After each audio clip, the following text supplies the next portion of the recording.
You're tuned in to Psychoactive. Please stay on the line. A representative will be with you shortly. Okay. 1, 2, 1, 2, 3, 4.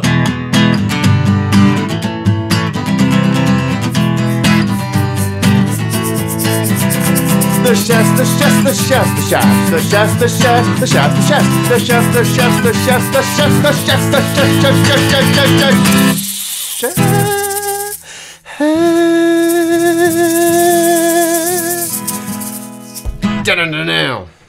That was a good It's mouth. fine. It's next time. Just remember to do the. That was a good mouth solo. I like that. I like that better than the guitar, actually. It all culminated. Oh.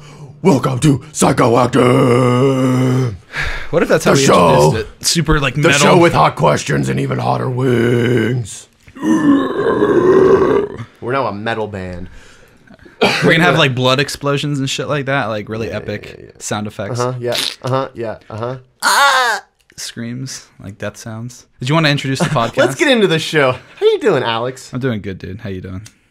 Weston, should I say that? Not to spark in. Dude, read the script, dog.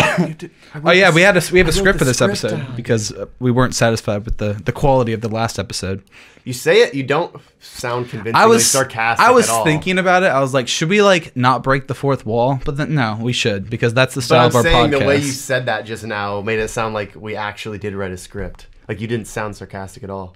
I think isn't that funny? Is that not funny? Do Well, people not understand sarcasm? You didn't sound sarcastic. You gotta at least sound a little sarcastic. I don't feel like someone watching it would think be you have like, "Oh, they wrote a script." For No, this. no, we actually don't have a I script. should also be up closer to my mic so I don't wanna sound far away. But it'll sound good. depending on how loud it is, yeah. But It'll sound good. we have two mics. It is what it is. you have two mics. Two Did you want to talk about that? One mic, two mic. Yeah. Yeah, because we were gonna have two mics last time, but you Yeah. forgot your cable. Yeah. So just to throw you under the bus. Mm-hmm. Yeah. I mean, it's usually my fault when things don't work out. So that's all I'm saying. I agree with you. The show would be, we'd already be blasting past 1 million views per episode if it wasn't for, you, because My shitty editing. you're shitty. Yeah, the editing is really bad, and your overall just like your whole vibe is just kind of like off. Just the a little presence. bit. Just your It's your just aura. dis- Your aura is like disturbing. an icy black. I can see auras. So I'm analyzing yours right now, and even as I just ooh. You've told me that my aura was blue before. It's like, did I? Did I Yes. say it was an icy blue? You didn't say icy blue. I You feel said, like I've made this joke before. No, I don't think you made it. We've just talked about I'm gonna kick this. off my shoes. You said that comfortable. you said that you get an aura about people, and I had no idea what the fuck you were talking about. And you're like, yeah, yours is blue. And I was like, joking. What does that mean? I do definitely. I feel like sort of can sense how people are feeling or like kind of their personality just Intuitive? from looking intuitively. Yeah, I'm pretty intuitive with that as well. Like, where you just know what people are like feeling before they say something, or Right, like or their like what body they're language and thinking, shit. Yeah, I feel like it comes with just like being more of like a sensitive person, like sensitive to like emotions and shit. Would you describe yourself as a sensitive person, Weston? I am so sensitive. Like You I are. have to use the extra sensitive tissues. I have So it doesn't- sensitive so it doesn't teeth, hurt my skin. so See, there you go. I guess we're both fucking sensitive. We're both pussies. But also when anyone says anything anything even barely offensive about me, I always take it like super personally. Or even if they're not saying, even if someone's like something people say in passing, I take really personally. But also just like I'm kind of more empathic. I'm not like super empathic in like the sense that By like I empathic, go you out mean of my like you're way an to like help empath? people. Is that what you mean? Right, yeah. Like you experience empathy for like other people. Right, even when I don't want to, which is not really like super crazy. Like some people, I feel like that makes them like go out of their way and like like help people or like care like really like a lot about like other people's issues. I kind of just like get uncomfortable when I'm around people who kind of like are in like who have like weird personalities or like in weird moods or like shit that's cringy or shit that's like really embarrassing is like super embarrassing for me. Like I hate being around even if I'm just eavesdropping on someone's conversation and there's like something embarrassing, like it just makes me wince so hard. Like what kind of embarrassing? Like personal embarrassment? Not embarrassing. Maybe like even if like if a couple's like having an argument or a fight or something or like or Like, even where just other like, people don't really need to be listening to this, but you're kind Right. of making it public and Right, yeah. forcing it upon them. Or other than that, like if it's just like something like cringy or like embarrassing or like something, I'm like, if I'm like, that's like weird to say. Like, I don't know. I don't have an example. I have issues like absorbing people's like energy. like if Michelle, my girlfriend, is like stressed, like I can like sense it, and like I get all like tense and shit. Yeah. And it's like, why am I feeling like this? And it's like, oh, she's stressed about this thing, so like I'm like feeling that too. Like I don't understand that, and it's kind of frustrating for me when it's like everything's fine in my life, you know, but it's like because she's upset, you know, I get upset, and it's the same thing with like my family and shit. Right. It's like definitely if they're feeling something, it's like it rubs off on you. I don't know why. I know it's something that we got to work on, but it's like just throughout life, like the way we act in like relationships. It's not like we're like, it's not that we're absorbing like that person's emotion, like all of a sudden, like it's just like kind of like the way, at least for me, the way I am in like relationships with other people, like I just feel like I take on, so maybe it is kind like of their like qualities. I kind of take on the mood. So like it's not if I walk in the room and I'm like a big, like I'm not like a big energy kind of guy, like there's some people that walk in a room, nothing's gonna phase their mood because their mood is what they are. But for me, I kind of like scope out. I take like I can be the loud person in the room sometimes, but usually I'm kind of like taking it reserved, kind of like pay attention to what's going on. And then like I'm not the type of person if I'm having a great day, but like I am in some shit, or like someone's like being shitty to me. Like if I'm having a great day and then someone like says something offhand to me or is like shitty to me, or I get in some sort of like altercation, that just like ruins the rest of my day or the rest of my night. So you're like super empathetic. You just you're very empathetic. Like you're just like affected by your environment very easily. Like it has a very big impact on like your mood, and like how you feel, and like how you like react to people and like act and like interact with other people. Right. Like, is that how you are? Yeah. Like for sure, dude. Like if people are like in a pissy, shitty mood, and like I'm like in a good mood, like initially it just puts a damper on that, and it's like, fuck you. I was feeling good. I was feeling good. I was feeling good. But like if everyone's like in a good mood that you're around, it's like it makes it easier to be in a good mood. It's like hard. Right. It's super hard to be in a good mood when people are being shitty around you. Right. It's so hard. And like if you're able to keep that shit, dude, like when people are in a bad mood, like that's awesome. That's something I'm learning. Like where we work, something you have to like cultivate and work on. Like, well, yeah, I used to be worse at that, so that's true. Right. You just get better at it over time. Well, like I talked about on I think maybe the first or second podcast, how like I cried a bunch as a child. Like that's how I was. Like it just like the most innocuous thing someone would say, and like I would get completely bent out of shape over. So yeah, it's definitely just like something that's with me.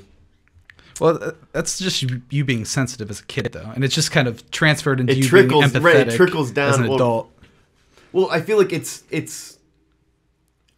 something you're born with, definitely. So like your personality gets formed when you're born, and then like environmental things shape your personality. I think until you're like 2 is when your personality is pretty much like. When you're 2, you get your personality. Yeah, I didn't know that. Yeah, because like I thought it was something you just kind of.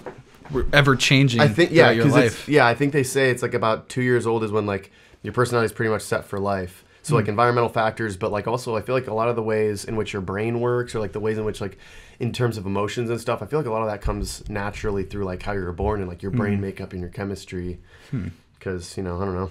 I also suffer from probably true. A lot of depression and just like sad feelings. Just negative thoughts and negative thoughts. Right. Yeah. Well. Right. So like that goes back to I feel like. My brain just like pumps out thoughts, and yours probably does that too. It's just like constantly thinking, and so like all my life, I feel like that's just how my brain is. I was born that way. It's really frustrating when you're trying to talk though, and it's doing that, and you can't keep like a thought straight, and it just comes out as like a jarbled mess of shit. Oh yeah, you blurb out words because like you're thinking about what you're. Yeah. I do that all the time. Right. And it's so annoying. And so yeah, it's like kind of like like the personality types, like thinking, feeling, perceiving, judging, like whatever. Yeah, I'm definitely like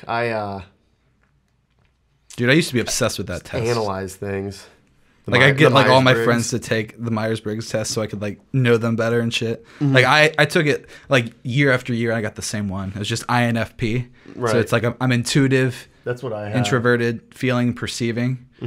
I think I'm. Which I don't know what it means. You're an INFP too? That's funny. It's just I'm close to that. My dad was talking about. We were talking about it a while ago. I went up to visit. I think like 2 Christmases ago. He gave me a printout of a bunch of information that I still have that I'm gonna grab because I saw it today when I was cleaning up. Did you actually take the test? I think I might have, but I know because like it's what my dad got, and like I feel like I've taken the test before, and That is what I got. But here, let me see. I'm pretty sure it is iron. There's a lot of different tests you can take. Some are bullshit, some are not.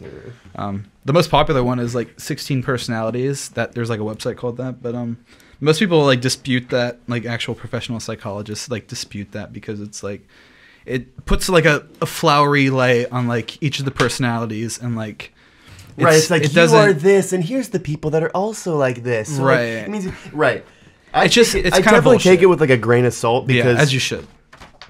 Like we don't understand what makes us like human. We don't understand what is. Are you gonna explain this? Yes. Okay. Cool. But like we don't really like we like to think we understand like minds and like how stuff works, and we do a little bit, but like in terms of personalities, like how do we know?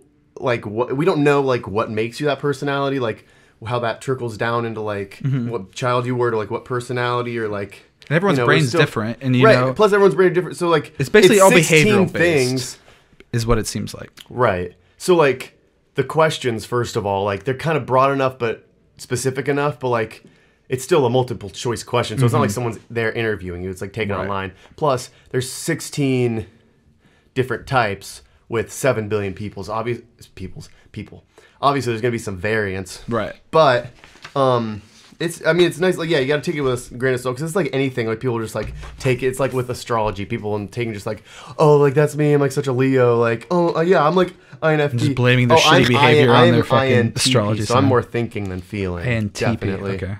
So you're more of a feeler. Yeah. Well, obviously, dude, you see how I act, and it's because I'm not happy with my life. Dude. And it's the just like... Psychoactive podcast is here to cure you, my brother. It does help, because it helps me vocalize just things that I think about. Right. And I don't have the chance to do that a lot. That's something I also struggle with, that I'm like really coming to grips with now, is the fact that like I've never had super close friends growing up, and like plus there's just like some things I never really wanted to talk about with my family. So like there's just like some things I just haven't ever really gotten out that like I have buried deep within me that I've just never had someone to tell.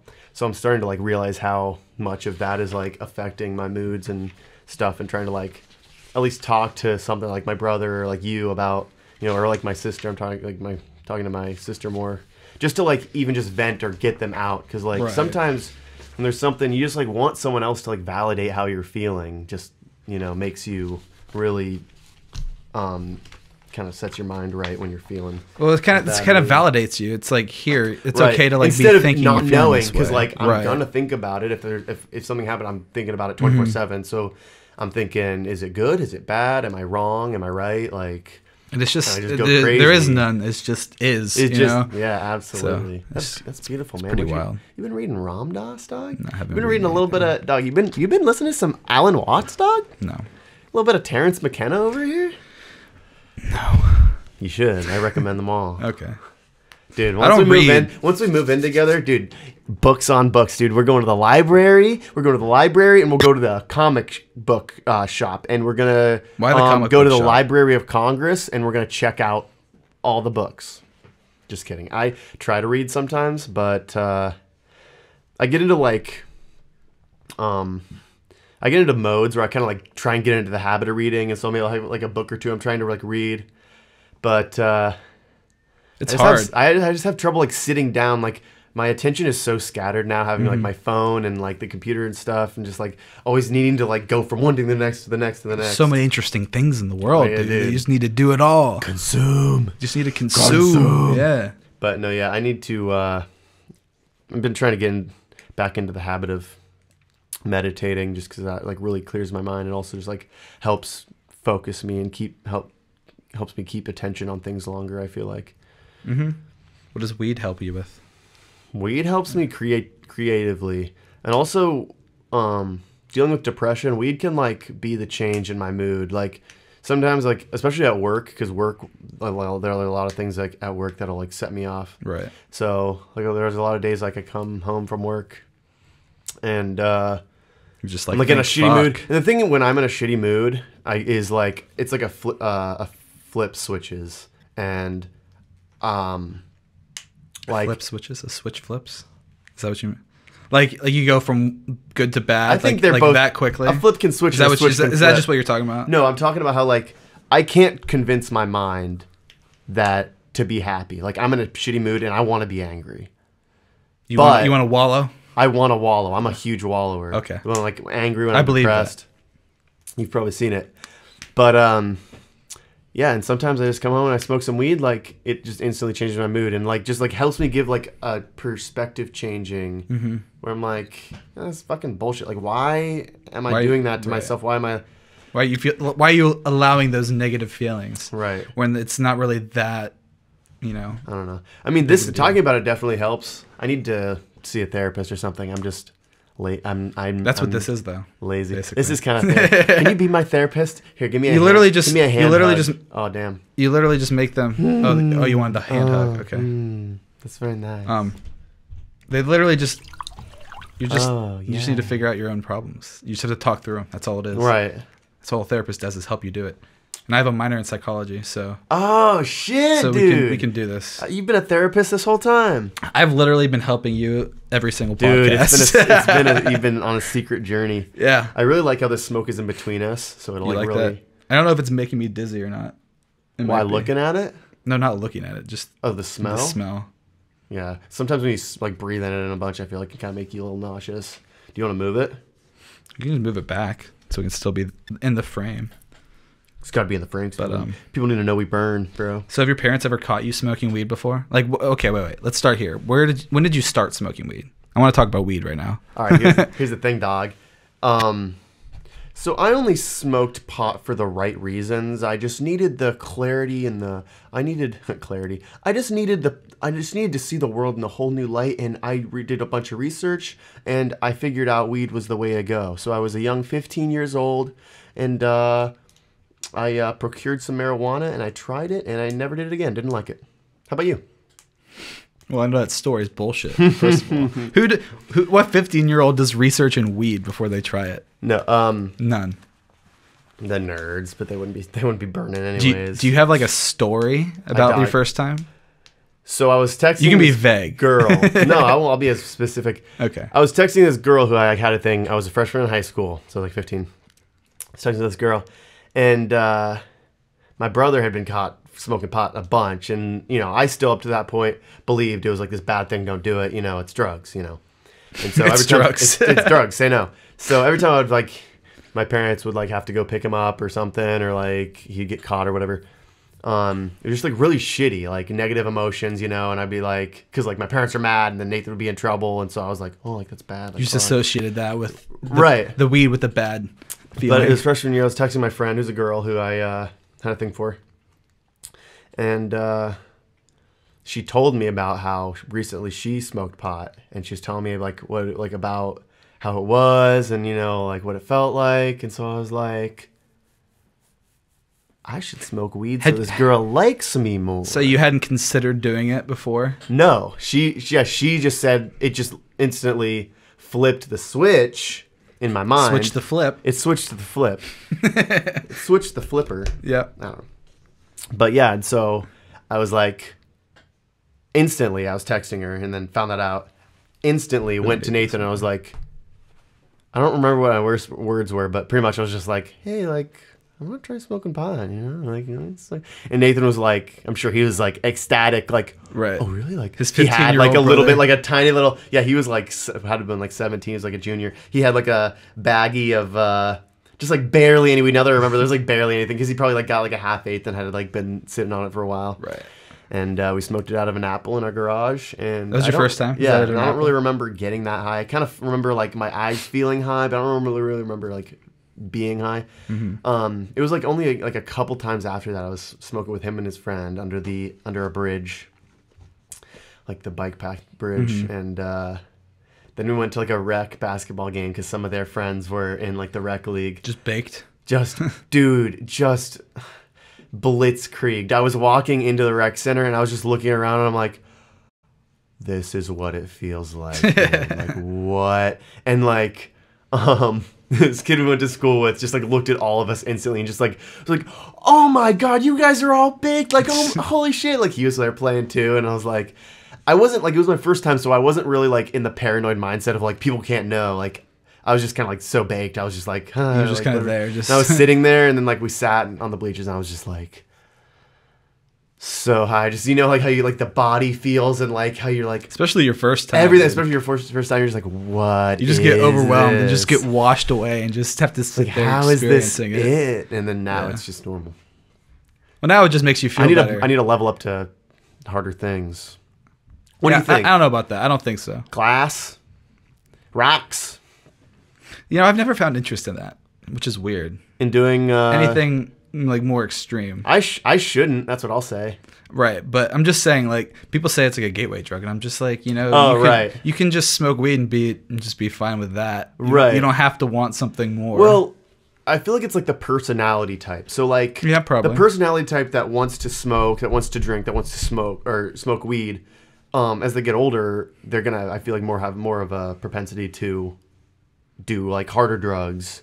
And if you've already smoked weed, so I feel like that's like kind of putting the cart before the horse and calling right. weed the gateway drug. You Or can't like, really do because like that. cigarette, I feel like I saw like something recently that said like cigarettes are more of a gateway to drugs than weed is. Because like I believe that. everyone would smoke, like who smokes cigarettes? Cigarettes are just cigarettes. And like it gets you like high. Mm-hmm. Like I feel like people are more likely to smoke cigarettes. Well, I feel like if you smoke cigarettes, or if you smoke weed, you might smoke cigarettes. I know a lot of people that smoke weed that also smoke cigarettes. Right. But I also know people that smoke cigarettes that don't smoke weed. It's like you can't say that one person is like represents everybody. But I mean, should I tell my story about my first time? That's what I was about to ask you. Okay, Yeah, cool. Let's get back to that. When was the first time you smoked weed, Alex? I was 17, dude. Ha, beat ya. I I know. beat ya. My brain was a little bit more developed. What when I year started though? smoking. What year though? What year was I? Yeah. What year Or was what year it? was it? Oh, geez. I was a junior in high school. In this lifetime? That had to have been I wanna know if- 2012. So that was 7 years ago. 7 years ago, like 2012. Oh, that's dude. We must have like started smoking pot about the same time, I know, dog. it seems like we had. Here we go, Doug. That was good. For the folks at home. That's for you, Kurt. But the story goes, I was driving my friends home. I was with like 3 of them. One of them was like visiting from like out of state, and we had like just taken him home. And the other 2 friends were like people that I've known since like first grade, and I was 17 at that time. So we had been friends for Long-time like OG friends. 10 years. Yeah, basically OG friends. And like one of them was like, he just like looked at me after we dropped our 3rd friend off. He was like, "You guys want to smoke some pot?" And like He just like was this kind of like your group of friends slowly like one person and then the next you're like yeah, basically. We didn't. I don't think we knew that this one friend had smoked. he just like before. sprung it on you guys. Yeah. That's he funny. just like looked at us and just like smiled and like was like, "You guys want to smoke some pot?" I got something you guys will like. And like my reaction was literally like, I mean, yeah. Were you more like peer pressured? Like you're like if No. he's doing it, I'll do. You just already wanted to do I it. had interest in it. I had never like You just never thought had the about chance. it. You're just waiting for the Right. Well, it's like chance to I say had- yes. I had heard about it. Obviously, I had like In the DARE program. yeah, I had never like seen it or like smelled it or like done anything with it. Uh-huh. So it was all I a got new a funny experience story for after me. this. You're right. But so we went back to his house. Me and my other friend, who's like trying to become a police officer right now. It's pretty funny. We went to his house, and he just had this little tiny bowl and just a little bag of weed, and just packed it, and like we were smoking it, and like an hour must have gone by. Like I don't even know. He was like, "We should go back inside now, guys." So we were all just like, "Okay." Wait, where'd you smoke it? Like his back porch, like his house with his family wasn't like there, I guess. We just went inside. I like sink into this giant ass chair, and like he just turns the TV on and like hands me the remote as if like I'm supposed to like just turn on to something. So it's just on, and I like remember like having to scan the remote because like I couldn't move my head. So I was like, where should I look? Or like what's the channel? And like I just remember just like putting it down and just like laying back and just like passing out. Enjoy the moment, Yeah. baby. That's So, funny. That was my first time, was just being. I knew I was dope with high. friends, dude. That's great. Exactly. It was basically the best experience that I could have possibly had for my first time. Um, So I was a fan of that from the start, which is probably why I'm so comfortable with, weed to this day, and why I'm like, I don't have any bad like feelings or like ideas about it because there are none. Nice. All right. I thought we were like way farther because I feel like we've been having a good conversation. It's only been like 25 minutes, which is It's good. been 'cause 25 minutes. It's been already. Is that what you think? I was thinking it felt like it'd been a while, but No, I didn't think it was that long. Damn. damn, Okay. we kind of had opposite. But Should I set a timer now? It's a little late. Oh, doesn't matter. I was just like in my head. I was like, oh man, like this is some good stuff, but like it's the podcast is probably almost already over, and I got all these bullet points. But it's not. Yeah, it's a We've lot. only about halfway, depending how long we go. But to prove the point of how like anti-weed I was before I knew this girl I liked was into it, which is like, don't get me wrong, it's not like I didn't smoke weed and then I was like, oh yeah, weed. But you know, I kind of did it. Not for, I won't say for the wrong reasons, but like I definitely, going back to like how I'm more of like an empathic person, like I'm very easily convinced if like, you know, someone I like, you know, like something that you're like kind of unsure about. Right, yeah. It would make you like But- it just to be like, hey, we like the same thing. But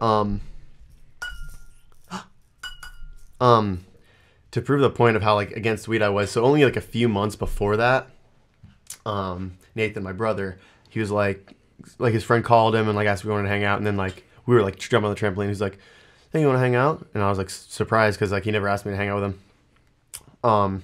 Like at this point, after I started smoking pot, I hung out with like him and his friends all the time. Right. He probably just didn't want me It's like, around oh, he's cool. because I didn't smoke pot. Yeah, right. Because because I didn't smoke, not because I wasn't cool, but I would have narked maybe or something. I don't know. But Maybe he just thought you were too young. Maybe, who knows, dude? right, he's probably like, I need to save him from the scourge of the devil's lettuce. Yeah, dude, the scourge. The scourge, dude. I am just overcome with marijuana addiction, but that's a topic for another day. Just kidding. No, so he asked me to hang out. We're like chilling. We pick up his friends who are like already like baked as fuck, and we go hang out. We go the Grosvenor Steps, and we're chilling there. Another group of like friends that like we went to school with came.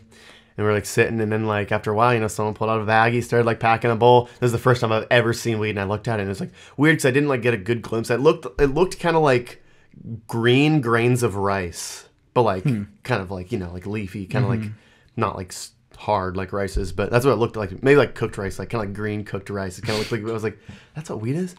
But then I was like losing my mind, like anxious and shit, and I was like, Nathan, I don't feel like comfortable here. And to his credit, he is like, oh yeah, okay. And like we went up and sat up on the top, the next like the next seat up the next set of steps. And it was funny because like it was nice of him, but also like hilarious thinking back because I'm sure they were all like, who's this fucking square? Like what? You had to get away from the weed. And then that was the first time I smelled it. And I was like, it smells terrible. I was like, that's what it smells like? But yeah, that was funny. That was only a few months before I started smoking pot. You just had to get acclimated to it first. I had to have my first awkward experience, and then I had to be, you know, tricked into it. It got me. I'm in the clutches now. You are. Did your parents ever catch you doing that? One time. So what's funny is Nathan got caught all the time. Right. He got caught like, I think he started smoking like in 8th grade, maybe like towards the end of 8th grade, like maybe this summer. So like 14-ish. And he was 14 when he smoked weed. I think so. Damn. Yeah. I think it was in 8th grade. Yeah, he was running around with some sketchy boys now. Yeah. But so he got caught a lot. What? You said he got caught a lot. Right. He Ooh. Sorry, I was trying to write down It's a good topic that you just wrote down. Yeah, I just want to remember so we can come back to it if we need to, but yeah, so he got caught maybe like 5-6 times maybe, you know. Frequently. Another thing, so he would have been a junior in high school, so yeah, he got caught a bunch, and there was this one time that Wiz Khalifa was coming to play, and someone had an extra ticket, and so I asked my mom if I could go. But that day, Nathan at school went out, and I don't even know how you were allowed to do this because you had to like get a special permission to like go outside and like go to your car or something. But him and 3 other friends went and smoked in one of their cars, and then 2 of them like went back to class. The other 2. And they got caught or something. Like they smelled like weed or something. And then like they saw him on the tapes and caught him, busted him, got fucked. The cops came and shit. Damn. I have a funny story about that. He got, remember it. because I'm on a roll. That's fine. He had to he had to go like summer. You get to Like sent to like an juvie? alternate school. No, he didn't get any trouble. Like nothing happened with the police, but they just like came to the school for that. He could have, but nothing happened. But he had to go to like this like summer alternate school because like you get put in like what's it called, like the alternative something. I think that's like what when it's you get called. suspended, during school. But this is like finals week. And so also he didn't get to take any of his finals. He got suspended, so he just got zeros on all his finals, which is fucked up. That's like so dumb. That's but so fucked up. They didn't let him take his finals. What the fuck? he smoked pot. You must be some fucking kind of retard. Well, they're gonna make him look like he is. Make you look like Give him zeros exactly. and everything. That's fine. He got into college, even though he dropped out, so it was worthless. And great grades don't mean anything. It's all arbitrary. High school is worthless. But damn, I'm really having trouble telling this story. I don't need to tell a story. Well, yeah, he got caught. I couldn't go to the Wiz Khalifa concert because Mom was like, "Oh, is there going to be pot smoking there? Is there going to be this? Is there going to be that?" I was wondering if she knew. Like, I his think this stick. was before. This His was before shtick. I even smoked pot. So I was like, Okay. I mean, whatever. So I couldn't go because she was like, "Because your brother got caught smoking pot at school today," and I was like, "Thanks, Nathan. You cock blocked me from the OG rapper of our generation, Wiz Khalifa, dude. The tippy top of the game." Did it make you upset? Never saw, dude. No, it's fine. I mean, it was a last minute thing. Like it was that day. She said she had an extra ticket, but whatever. Regardless, shit. What was I talking about? Because Nathan getting caught. got caught. I was a just talking about bunch, your parents catching you. catching me. So yeah. So there was one time. So many times our parents, they just never wanted to catch us. They never really wanted to believe us. I believe that they didn't really want to know.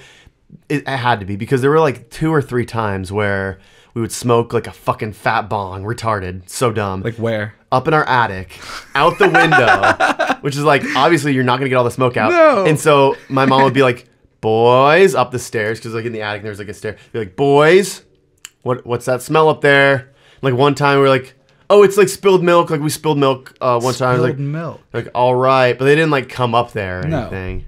Oh, dude, I just had like a flashback. To the feeling, the sound of my parents coming up my stairs and like when we were in trouble. Oh, dude, gives me the fucking heebie-jeebies. But yeah, there was like a couple times. But then one time we were smoking bong up there, and Nathan gotten caught a bunch. I had never gotten caught. And so she came up there. She's like, "I know I smell pot. Like it smells like pot in here." Oh, she knew what She was pot looking smelled around, like. looking around for the implement, the paraphernalia. And we had it like hidden in a corner, like with a blanket over it. And she's like, "Aha, here it is." Like she like laughed like it was funny. I was like, "Fuck you, Mom. You care more about like." Fuck you, Mom. Regardless, Mom. I'm just kidding. I love my mother. But hey, Mom. Right. I love you. But but she acted like it was a game, which is like she laughed. She was like, it looked like for a second her mood changed. Like she's like, "Ha, here it is." I was like, "So we're not in trouble." Right. But So no, it's it a was joke. like, but Nathan took the fall for it. He didn't. I didn't. He's like, "Yeah, like I smoked it, whatever."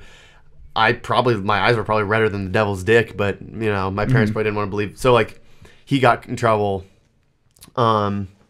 Then Bro, that's the I way never to do got in it. trouble until Nathan was at college. It was just me and my mom living together because my dad was unemployed for a while and found a job in Iowa. So he was living out there while we were still living here because my parents are the greatest and didn't make me move, which I'm. That is pretty nice. At the time, I was pretty obstinate about it. I wasn't moving because it was my senior year. And so I didn't want to go to fucking bumfuck Iowa, make a 1 bunch of year. new friends, and like that's where I live now. But I'm grateful that it's because it was probably really a strain on their marriage that they were separated. It was like for like a few months, long like distance a sucks. year probably longer. Yeah, But I wasn't married, but yeah. it was just me and your boy. me and my boy, my boy Jennifer, my mom. I thought you meant Nathan. But No, yeah. Nathan was at college. He went out of state in North Carolina. Where did he go to college? What's the state? Appalachian State in North Carolina. Nice. Because his girlfriend went there. Oh. Yeah, that's why. He followed her and out of state tuition later. He never finished, but Damn. not to narc on him. No, don't college is narc on bullshit. Nathan. It's a scam. It is. If you don't know what you want to go for, don't go to college. Yeah, seriously. But that's don't a topic- waste your time That's a and good money. topic for another day. We should Yeah. hit that hard. What are you gonna write? College? It's college. We'll remember it. But What if we don't? You can just write college. But like, dude, that's all I need. Like, write college is bullshit. I look at the word college and You I just immediately think it's bullshit. Okay. No, that's smart. I mean, I don't. So it's me and my mom, and I had a girlfriend at the time. It was my senior year. And at work, for whatever reason, we were out of wasabi, so we had to get from Kroger these little wasabi containers that were perfect for storing weed because it was like a sealed, like it was a metal tin, but it like had a sealed like cap that you could pull off. So that's what I kept it in. And I was gonna go hang out with my girlfriend. We're gonna smoke a little herb because she's down. A little herbage. She was down with the. I just need to talk. The weed. She was down with the weed, and so I was about to leave. I was like, "Hey, is it cool if I hang out with?" We'll call her Martha. I was gonna say doesn't Lindsay. matter. Lindsay. No, she wasn't a. She was a Martha. Preppy. Is that a more fitting? Martha. Martha's a good fitting name for what her name actually is. No. Okay, but well, it doesn't matter. Damn, this is just getting trailed off. Any chance we get, I'm splitting this story. It's good, dude. She asked me to go get something. I'm about to leave. She said, "You go get that like out of the car." And it's like a tin. I can't like put it in my pocket, like show. So I just like kind of set it at the top of the stairs, kind of behind. And so I ran out to the car, got it, grabbed the stuff for her, put it down. And then I hear Wes. I'm like, what? What? And I walk to the stairs. She's like, what is that? I was like, I grab it. I was like, no, it's just. And she took it because she's like, I'm gonna see what the fuck is in this tin. This tin just doesn't show up out of nowhere. This perfect little concealed little tin, perfect for hiding the ganja. Not open that bad boy up and see the loot inside. So she grabs it, walks into the bathroom. Boom, there's the goods. She's like, I don't even remember. It was shitty because like it just turned into a fight. But at the beginning, I was like, oh, whatever. Like fuck you. Like now you know that I smoke pot, even though she had to have already probably known in the back of her head. But it just sucked because it was just like so inconvenient. I still went and hung out with my girlfriend because I was like, I'm getting out of here. But you couldn't take the pot. Yeah, I think she took it from me. I told my girlfriend all about it. I was like, you will not believe the shit I just went through. But that's one thing I could thank my parents for. They never like took pot away from me. They never like found it and were like, oh my God. Why? Just because they were like you were saying earlier, like your dad was. Well, like I would. Did you say that on the podcast? You said that before. No, I didn't say it on the podcast. I would.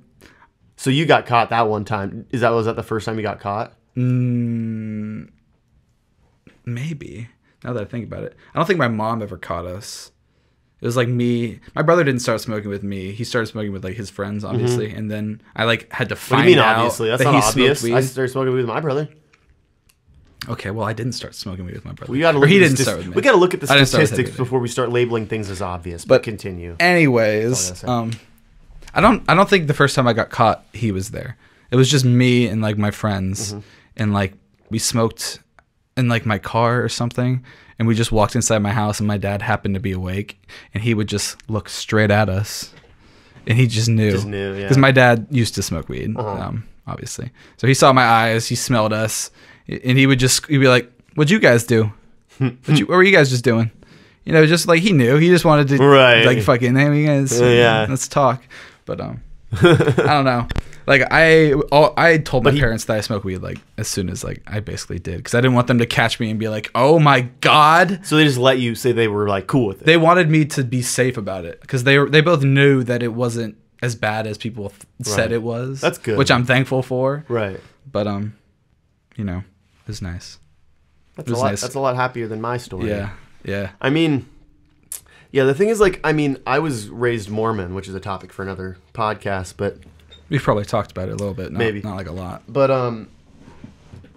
yeah. So like, you know, whether or not it was based on the Mormon ideology, like my parents were strict, you know, like no drugs, like Mormons don't drink, so it's like they don't do anything. They're pure. Nothing, dude, dog. Pure as the driven fucking snow.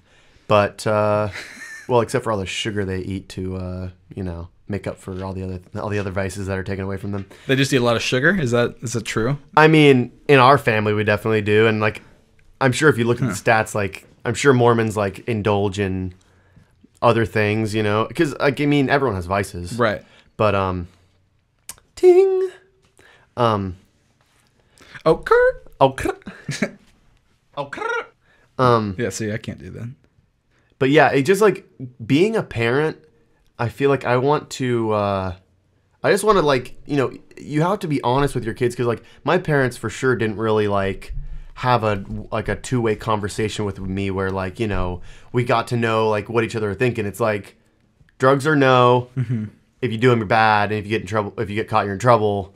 There's no like discussion. There's no like, they didn't really sit me down. Like there may have been like an awkward conversation with my dad where he's like, you know, those things are bad for you and, you know. Shouldn't do them. But, well, it's like everything's bad for you, you know? If you do things in moderation, it's not really... Right. Like, right. So that's why as a parent, I want to be like, you know, be open and honest with my kids about like drugs and what they are and just the world and what it is. And if they choose to like, I honestly don't really, I wouldn't love it for them to start smoking as a teenager, just knowing what I know now. Right. It's not the worst thing in the world, and it wasn't the worst thing in the world for me. I would prefer if they would wait until their brain is fully developed. That's probably the smartest thing. Obviously, I didn't do that. So if I'm going to tell them that, I'm going to be like, hey, I was smoking pot when I was 15. I'm not going to lie to them. Right. So they probably will do things if the world looks the same way or even resembles it how it looks now. In who knows down the line, if you know they're not just plugging into the VR Matrix world and just doing like virtual weed or whatever. But dude, virtual weed. Dude, there's gonna be virtual drugs because if you can like put your consciousness or something into like a computer, there's like infinite like you can just like have like a program where you just set the parameters and it's just like a different feeling, dude. I want that reality. Uploading your consciousness is a scary thing because viruses. What are viruses exist? And we don't know how it would work. We don't know how it would work.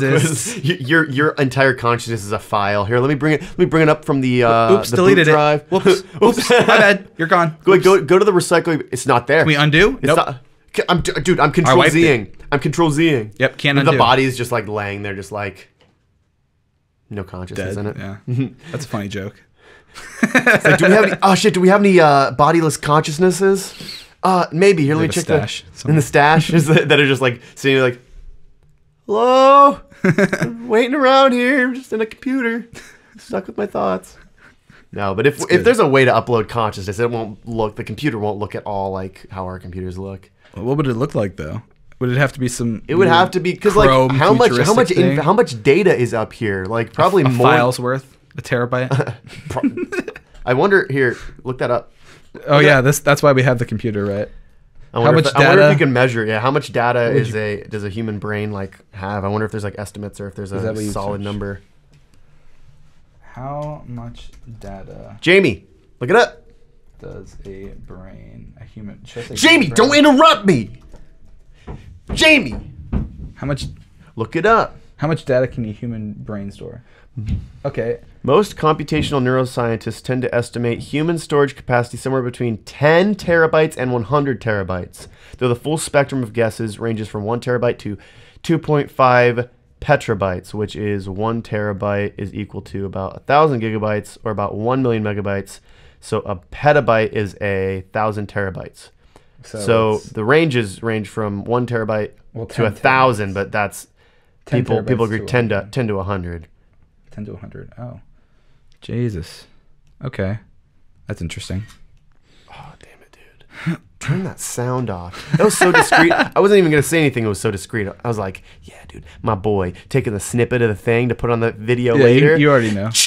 Oh, everyone knows now. Everyone knows. Fourth wall has just been shattered, dude. People don't know that now we don't know how much we're not actually a professional podcast. This is all a sham, dude. People have 2 mics dude, now, people can't know. This quality is already so much People can't know all better. you need is microphones, a computer, and a phone to record on, and they can just be influencers like us, dude. Internet influencers, dude. I wouldn't consider us influencers. The top of you know, just media empire of Weston, Psychoactive. We're a couple of assholes who just talk into mics. Exactly, dude. People can't know that they could just be us. People can't just be out there listening to this and being like, wait, anyone can do this, damn it. Dude, the market is saturated enough. We cannot have more competitors. If you're listening at home, we discourage any more podcasts. Psychoactive is the only podcast. It's the only one you need, really. You know? We never adjusted this light, and I'm starting to think it's a little off. Light?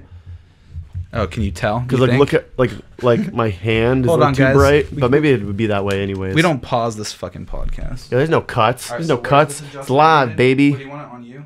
Well, I don't know. Well, that looks worse. No, I look way like brighter on the video. Yeah. Don't do that. I mean, it's probably fine. I was just saying, like, when I point this way, my hand is really bright. Yeah, don't have it like pointing at me. It was pointing kind of down. That's funny. Yeah. How does that look? Looks fine. Yeah, I could see like the whole thing just like moving in the video, but that's fine, dude. It's fine. It wasn't really a big deal. No, it's not. Talking about breaking the fourth wall here. Yeah, you get the raw behind the scenes footage, baby. You get the director's commentary, the producer's cut, and the behind the scenes footage all in one video. We sell nothing separately. Everything's given to you for one low price. One low price of hit the subscribe button, please. We need to feed our families. Yeah, but literally, I was thinking about that. Like, if we break the fourth wall anymore, I like that. Because it's kind of like The Office, where I just like zoom in on our faces when we just look at the camera. It's kind of. I mean, you can't really break the fourth wall because we're podcasting. It's not. There's no implication. Fourth wall's broken. There's no implication of only like 3 walls. You know, we could turn the camera around and show the whole room, but we're not going to do that because the camera is precariously placed, as we know. The people at home can't see. They're behind the camera. I'm looking right into them. I'm looking right at them. Into their soul. I see them. Hey, how's it going? Do you want to talk about anything else before we move on? Where are they? Like, are they in the phone? Or are they like behind the phone? Like in the space behind it? Or are they in like are they in like the hard drive of the phone? Or are they in the lens of the camera? Like where are you? If you're watching this video, are you in my phone? Are you in the lens of my phone? Camera? I don't get how technology works. It's a complicated. It's really complicated, dude. That's why the Asians put them together. You know, I went to school for being an IT guy for like a semester, and I didn't like it. I had gave up all those big bucks. I had to take coding classes, and it was like literally another language. That sounds like. I mean, I'm sure once you learn to code and you have the brain for it, that's fine. Maybe but that just sounds I don't like... have the brain for it. Numbers and letters, and they're not actual words, but you're supposed to know what these 3-letter things mean, and it's just like. How do you get that from this? You start from when you're a baby, so you know it. Dude, shit's that's what we should be doing now, but... Learn to code. Learn to code. Learn to code. Hashtag be a fucking coal miner, dude. How about that? Yeah, how about bring back coal so we can feed the Appalachian families? That's all that people know how to do here is grow corn and mine coal. That's Ohio and Appalachia for you. Honestly, like... The more I think about it, the more it makes sense, dude. UBI. We're going to talk about that again. Dude, listen.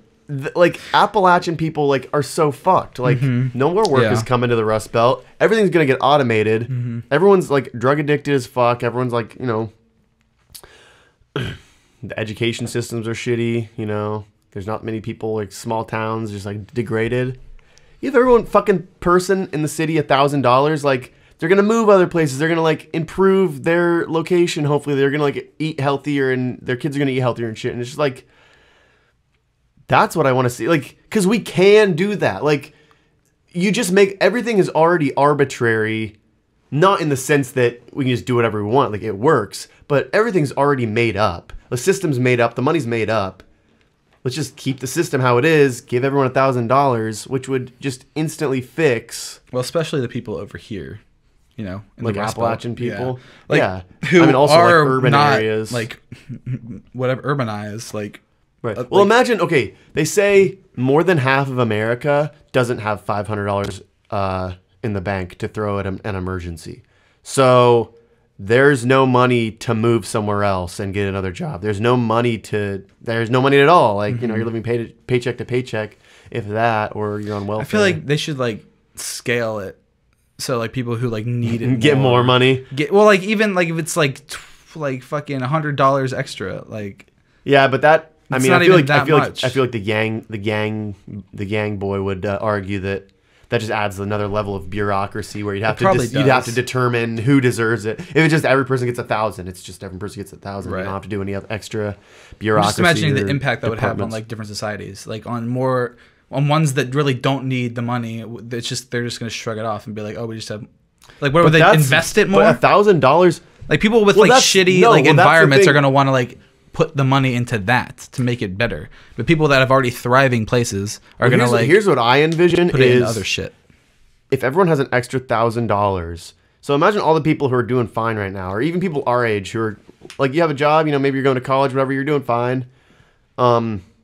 Maybe you decide you don't need that $1,000. Maybe you put it towards a charity whose goal is to give more people more of the money, to distribute it more. Or I imagine, you know, rich people might pledge their $1,000 to a charity or something, you know, because they don't need it. But also, so that'd give a lot more money to like charities and shit, though. Right.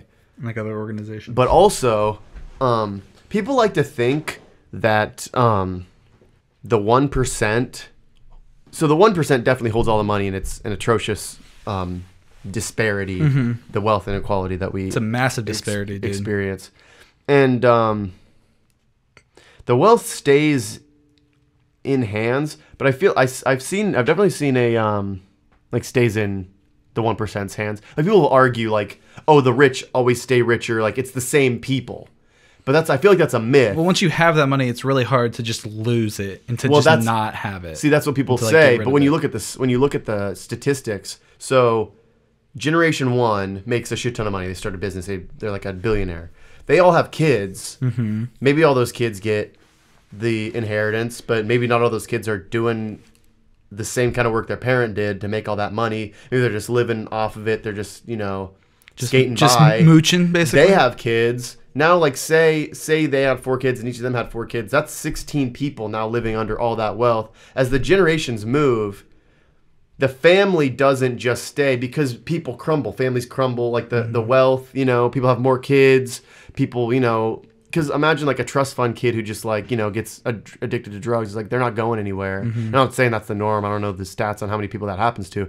But... I mean, there probably going is back stats to UTI, about trust fund kids and shit like that. Well, so, right. I just don't know them. But going back to UBI, yeah, the rich people don't need it, but they'll get it. And if for whatever reason, you know, sure, the people at the top 1%, like they have all their portfolios diversified and they're not just going to sink to nothing instantly, but maybe their kid will. Maybe they'll die. Maybe, you know, 2 generations down. Yeah, maybe their grandpa's rich, but maybe they don't live in the family where like they're just going to give you that money. So you think that maybe you're poor, quality of life, right? So you'll always, it doesn't matter. You'll always have that $1,000, no matter what. It kind of takes just stress off you, you know? Absolutely. That's like just thinking about it makes me happier. Like fuck, just give people $1,000. Holy shit! Like for real, dude. And like why has no one like considered this for America? Especially the way he's seeing it, like through like an automation lens of like looking down the line 15 instead of like the years. Fucking past like everyone else has. Right. Like, oh, this has worked before, so we'll just keep doing it instead of changing it up for like our actual changing fucking world. That I feel like it really is a battle. I'm so excited to see how he performs at on the debate stage. Do you know when that is? Like when the debates June actually something. Are? They just said it's like June 20 something. Sick. We're gonna have to talk about that. We're gonna have a debate podcast. Yeah, dude. About how he did shit. Because you know, Psychoactive, we're all about the politics, baby. And we don't care if we offend you. And we don't care if you go home and you cry because you don't agree with us. Well, it's kind of like our opinions are null.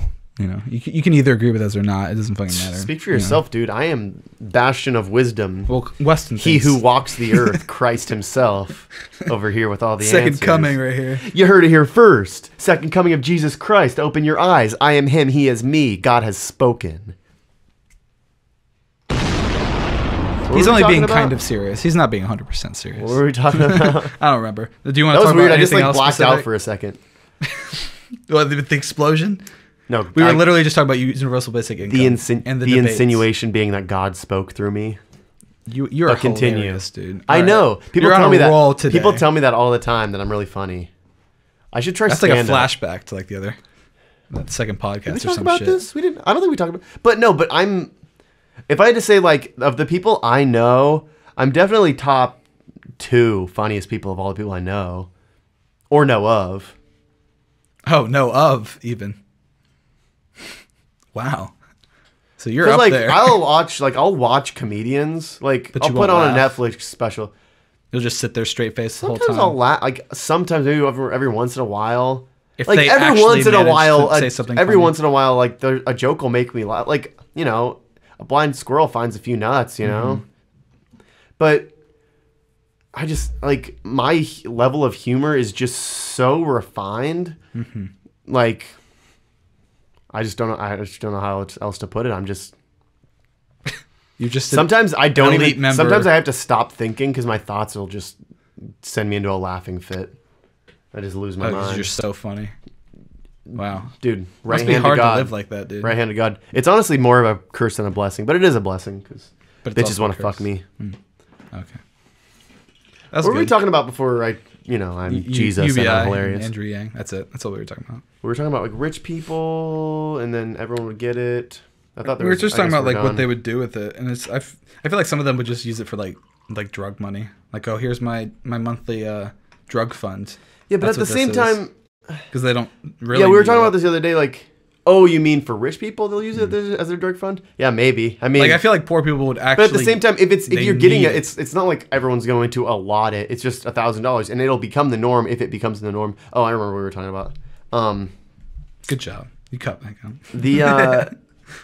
the debate stage. I feel like that'll be like the biggest uphill battle is winning the nomination. I mean, obviously, just because there's so many like hungry sharks, I feel like in the water and the Democratic Party, like it's a fuck fest right now. It's already like going full steam, and there's so many fucking people running. Is there? I didn't look at like a list on the Democratic. There's like 20-ish, I think. Wow. Did you hear? James Comey? Yeah. He just announced his bid. They just need to get it down. He said there's needs to. He's like said on Twitter. He's like, have you seen any of his pictures? He's been like putting like a bunch of pictures up on really cringy pictures. Like there's one I think of him in the like the redwood forest, just like looking up. But the one where he's like, he doesn't explicitly say I'm running for president, but he's like, I think there's time for like someone in the middle of the road or something, like saying he's like a centrist candidate. And there's literally a picture of him standing in a road in the middle.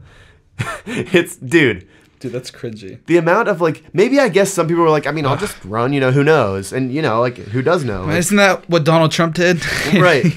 So, at this point, it's kind of hard to say. It's easy to just poke fun at people running, but it is easy. Dude, I feel like Andrew Yang will be like a really good debater and just like really smart. Because it doesn't seem like he's going to be like hawkish like all the rest of the career politicians. Even Bernie Sanders, like I feel like I'm eager to see how his like campaign is, because I supported him in 2016 and like I liked the way he wouldn't throw mud or talk about other politicians. He was talking about his platform. So I assume he's still going to do that. I don't know. I kind of feel like I don't know. I have a feeling his campaign is going to be more aggressive this time. I feel like it has to be. Right. Like after the wrong that was fucking done. Right. He got just fucked over by Hillary. Yeah. But I feel like Andrew Yang will hold his own, and hopefully like he doesn't get like a bunch of smear questions and stuff, and he can actually get the message of UBI out, because I think he said this. He seems like he'd be a good debater. I mean. Right. Well, so. Yeah. As smart as he is. Right. But he said this on Joe Rogan, like, so he does all that, like, hopefully he can get like a good argument given on the debate stage, because it's a convincing argument, like UBI, like as he puts it. His whole platform is too. Right. If he gets, like he said, like he gets nominated, his first thing is executive order UBI, and he said it's going to be a bipartisan thing because Democrats are going to be for it, like all their constituency is going to be for it, and the Republicans aren't going to say no because all of their constituency is going to be for it, because everyone's going to be like, oh yeah, give me $1,000. That would be an enormous help. Maybe that's wrong, but hopefully I want to hear what other people have to say about that to him. I know, right? I'm curious like, how are you going to go against Democrats that? Are going to be like, well, I'm sure Democrats are going to be like, oh, how are you going to pay for it? Oh, it's a pipe dream. He has these whatever. answers, though. He already exactly. It out. He's going to be like, ching, ching, ching, ching, right. He's So I feel like he'll be fine. Fruit right? Ninja. Yeah. That's not an Asian reference. That was just. Well, I'm not racist. He's not an idiot. Like he knows. Like he's predicting what they're gonna ask him, and like already has answers that are like well researched and like are actual fucking solutions.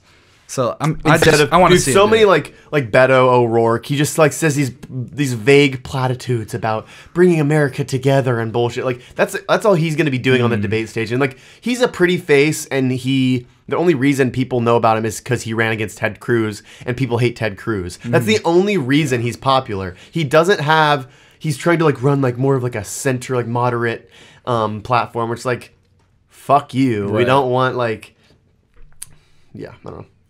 But yeah, he doesn't have anything to say. He doesn't like have any policy really. Andrew Yang has a fucking whole dictionary book full of policy. Have you gone on his website? No. You go into the policy. He has like the three main ones. He has UBI, Medicare for All, and human capitalism, which is like changing the GDP to like value humans over money. Mm-hmm.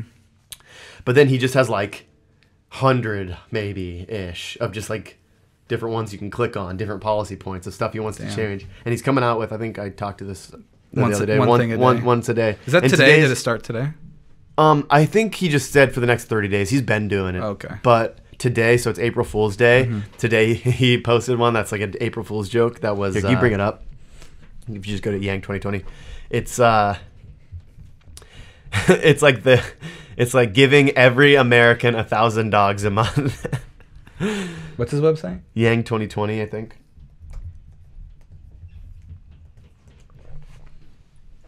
I want to get a, he's not selling, but someone's selling like those pink vaporwave hats. I want to get one of those. Up at the top if you go to policy. Our policy. So maybe the newest, hopefully it'll be on here. What the hell? What are we looking at? Oh, it's not on here. It would show up right here. What was it? They probably didn't put it up here. Google it maybe. Just Google like Andrew Yang April Fool's prank. April Fool's prank. It goes quicker if you actually use both your hands because you've got more fingers to type. A little trick I picked up in the Jewish Navy. They don't teach you that anywhere else? They might teach it in the Finnish Navy, but... Should we just go to his Twitter? No other Navy I've been. That's where it was, yeah, if you want to just go to... His Twatter? Twitter. So, you're going to type in Twatter? Yeah. Is it going to make me fucking this is taking enter a while. code? Oh, just taking, yeah, just keep talking, dude. I have to fucking That's enter what I was talking about. code. I'm waiting for that. So what is it even though? Like what's the prank? It's just it's I think it was just like based off his his UBI proposal that he would give 1,000 dogs to every American. 1,000 dogs. He's like, do you know imagine what you could do with 12,000 dogs. He tweets a lot, so it's probably kind of far down. Jeez.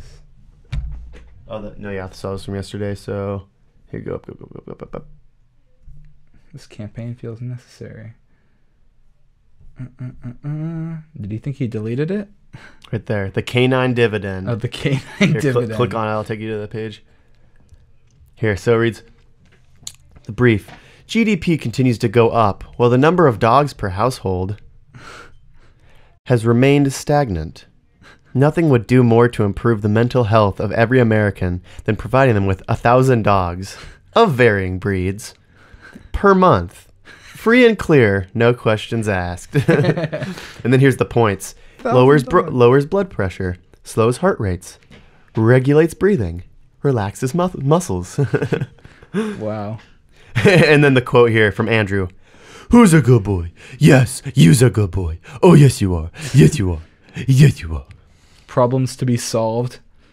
Every American does not currently receive 1,000 dogs a month. That is a problem. That's dude. a problem. I need 1,000 dogs to watch. Do you know how many? That would be a veritable army of dogs. We should just put this link in. That wouldn't even fit in this house. I feel like if we had 1,000 dogs in here, there'd be like, they'd just be. That'd be too many dogs. That's too many dogs. Okay, I like Andrew Yang, but this new policy, that's just too many dogs. Too many Even dogs. Like a dog a month. Like I could take care of like 12 dogs over the course of a year, maybe. Like That'd be insane.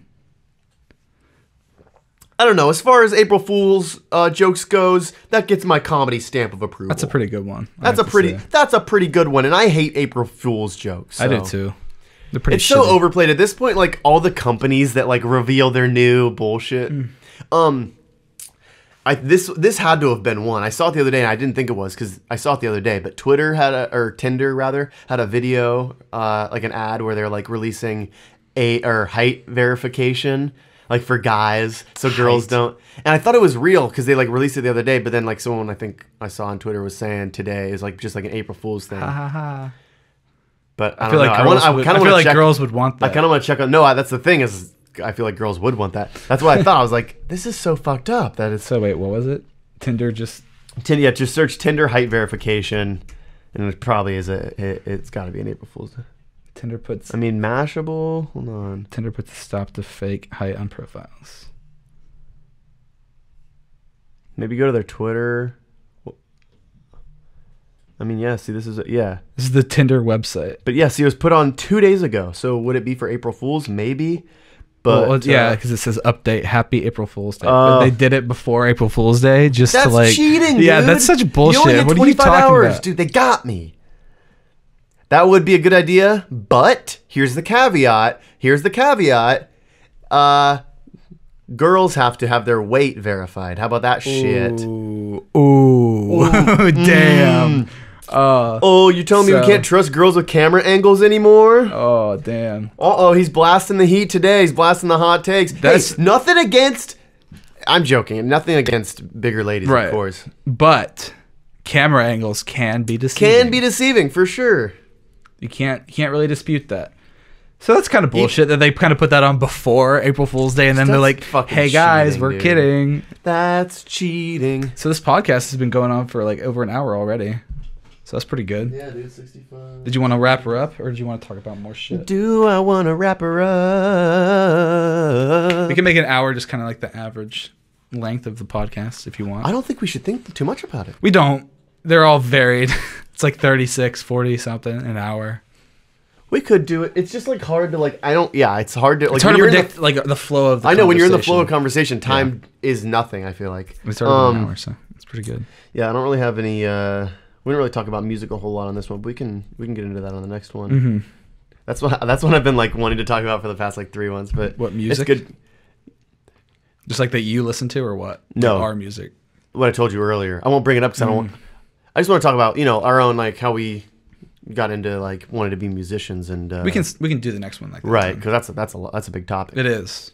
But we can do a little jamular jam. Do you want to do the people at home want a jamular jam? Let me hear it at home if people want a jamular jam from the shafts. Up. What is it? Keep it going keep it going if you want it. Don't stop. Hey, do you want it or okay? They want the jam, dude. Where's the pick at? They want the jam. Did you move it? Oh, you're playing. Oh, you're playing the guitar. Oh, you're gonna. I don't have to. What are you playing? Do you want to play part of Drones? We don't have to play the whole song because we don't really have it.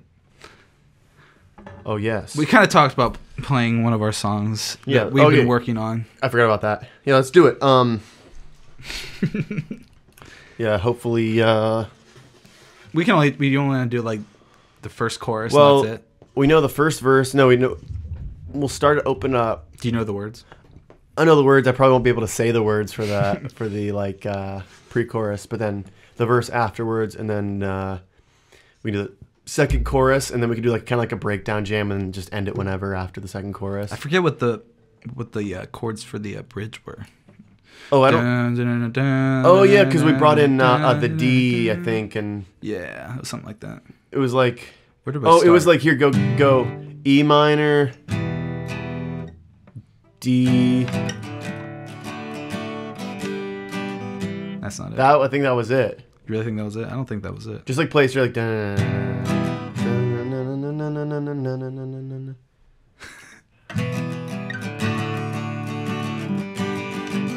Oh, maybe it was C to G. Try that. C to G. Is it? Yeah. So switch them. I don't know. It sounds like the original one. Yeah. Maybe end it with the D.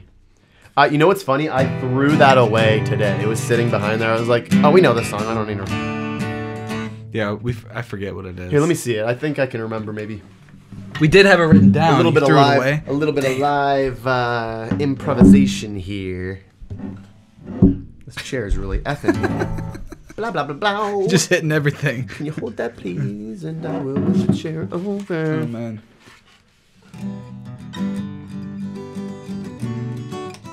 I think we ended on D. That sounds good.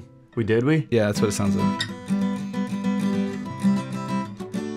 I mean, that was just the original. I thought that sounded good.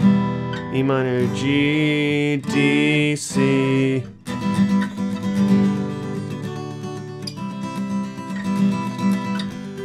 We just like build it up. We like start soft. We get crazier and crazier. Yeah.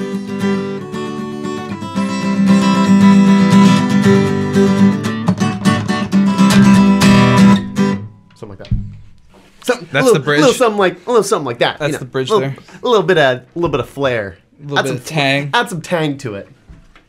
The juice. Here, do we use the shaker and we use this, and we go crazy. We're gonna go crazy, dude. It's gonna be wild. All right.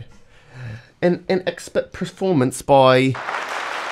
That was the applause button. Do you have a button that just says the shafts? The shafts. Yeah, that's all I was doing. But I pressed the applause button, which takes forever to. And now, an expert performance by. The shafts. The shaft. The shaft. The shaft. The shaft. The shaft.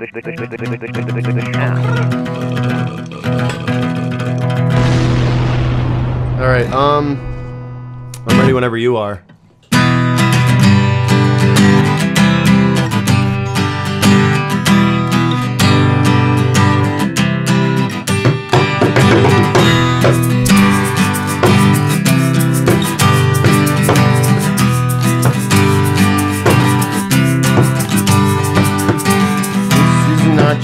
Safe space.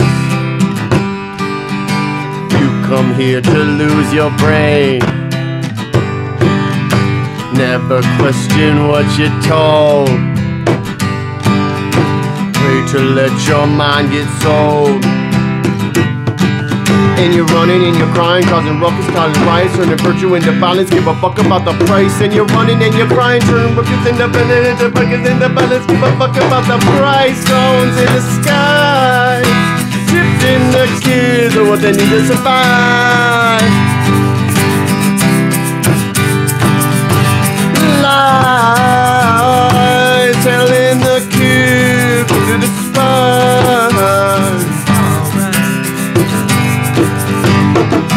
Not your safe space, no haven from bad days. Nothing can replace trial by fire when what we desire gets caught on the fence. When you blacklist people just for voicing dissent. Drones in the sky, dripping the kids are what they need to survive. Lies telling the kids who to despise.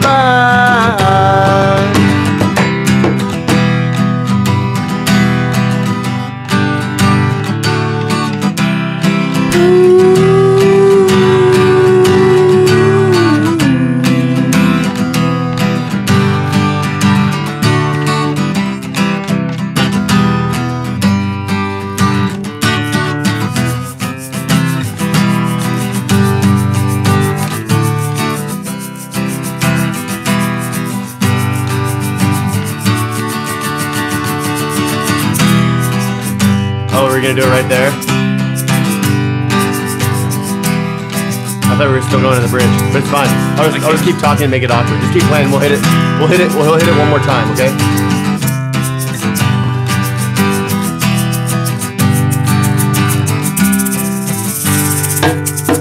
Oh no, I thought we were gonna. I was gonna go into the. But okay. No, it's ruined now. You didn't want the big pause there. It's ruined now. No, we need the drums. You didn't want. You ruined it. You didn't want to keep going. 1, 2, ready. Clouds in the sky, flipping the keys of what they need to survive.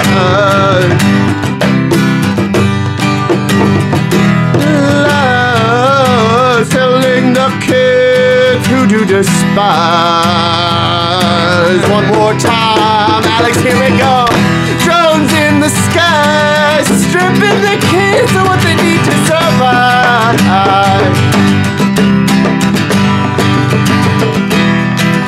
Lies telling the kids who to despise.